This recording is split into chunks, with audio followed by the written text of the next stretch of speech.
Nos preparamos para o nascimento, para aniversários, para os dias de festa, mas a gente não está preparado para perder, para a morte. Um assunto que é um tabu, eu sei.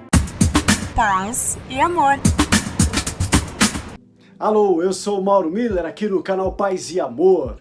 A nossa vida começa na barriga da mãe, vai se desenvolvendo, em 9 meses a gente nasce, cresce, de bebê a gente vai se transformando, se nada de anormal acontecer, de crianças, adolescentes, jovens, adultos, velhos, e a gente morre. Algumas religiões e crenças, como hinduísmo, budismo, espiritismo, até outras, acreditam que a nossa vida é uma passagem por esse mundo. Algumas tradições ainda falam em reencarnação também. O fato é que a gente nunca está preparado para encarar a hora da morte. Talvez porque é tão bom viver. A gente não gosta de ficar pensando muito nisso. Não sei se você já ouviu uma pessoa mais velha, mas quando eu era criança, eu perguntava para um adulto sobre a morte e era muito comum ouvir: não, que assunto mórbido, não vamos falar sobre isso. A gente quase não fala sobre isso. Nós não estamos, de uma forma geral, preparados para nos acostumar com a perda dos nossos amigos, dos nossos entes queridos, das pessoas próximas. Nós não estamos prontos para encarar perder alguém. Você que acompanha, curte, está se inscrevendo aqui no canal, a quem eu agradeço, talvez não saiba, mas eu sou meio calejado nesse assunto. Deixa eu te contar. O meu irmão, ele se foi com 38 anos de idade em 2007.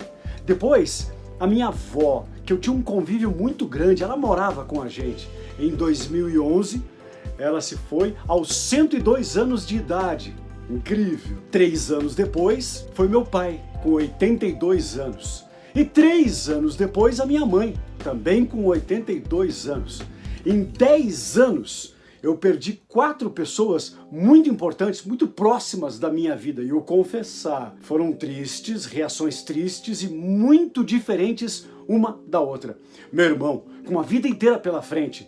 A minha avó, que viveu bastante. O meu pai estava bem, teve uma pneumonia e ele não saiu da UTI. E a minha mãe sofreu com uma doença por 2 anos. Pesado, sim, triste, muito triste. Mas eu guardo essas 4 pessoas no meu coração com muita saudade.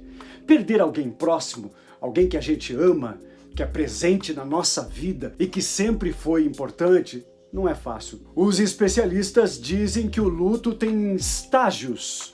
O estágio da raiva, da negociação, da depressão, da aceitação, da reconstrução e a aceitação profunda. Os psicólogos dizem que se o luto demorar mais que 6 meses, a pessoa precisa de ajuda. Num acidente, algo inesperado, de súbito, talvez seja mais difícil passar pelo luto e seguir a vida em frente. Eu li num artigo sobre neurociência que dizia que é normal sentir os estágios do luto e a pessoa não precisa lutar contra. Todo mundo passa, não precisa lutar contra isso. Faz parte da evolução do ser humano. Cada pessoa tem a sua maneira de passar pelo luto.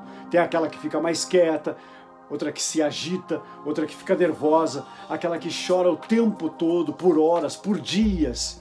Aquela que no dia seguinte já quer ir trabalhar e para não ficar parado, pensando muito, não consegue se render ao luto.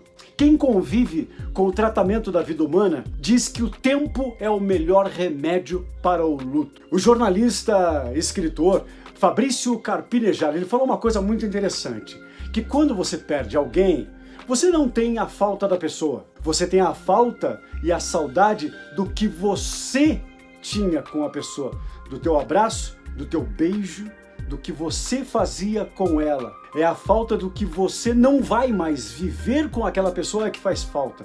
Tristeza da perda é legítima. A tristeza é legítima. A gente não precisa disfarçar, esconder. Todos nós vamos passar por isso. E se a gente caprichar na vida, a gente vai ser motivo da saudade de alguém também. Jesus Cristo disse: bem-aventurados os que choram, porque serão consolados. Jesus chorou, tá na Bíblia, tá na história. Ele chorou ao ver tristes as irmãs de Lázaro. E se a gente procurar consolo na Bíblia, tem muitas passagens. Deixa eu citar uma aqui. Jesus disse: eu sou a ressurreição e a vida. Aquele que crê em mim, ainda que morra, viverá. João 11, 25. No caso do meu irmão, o nome dele era Mário.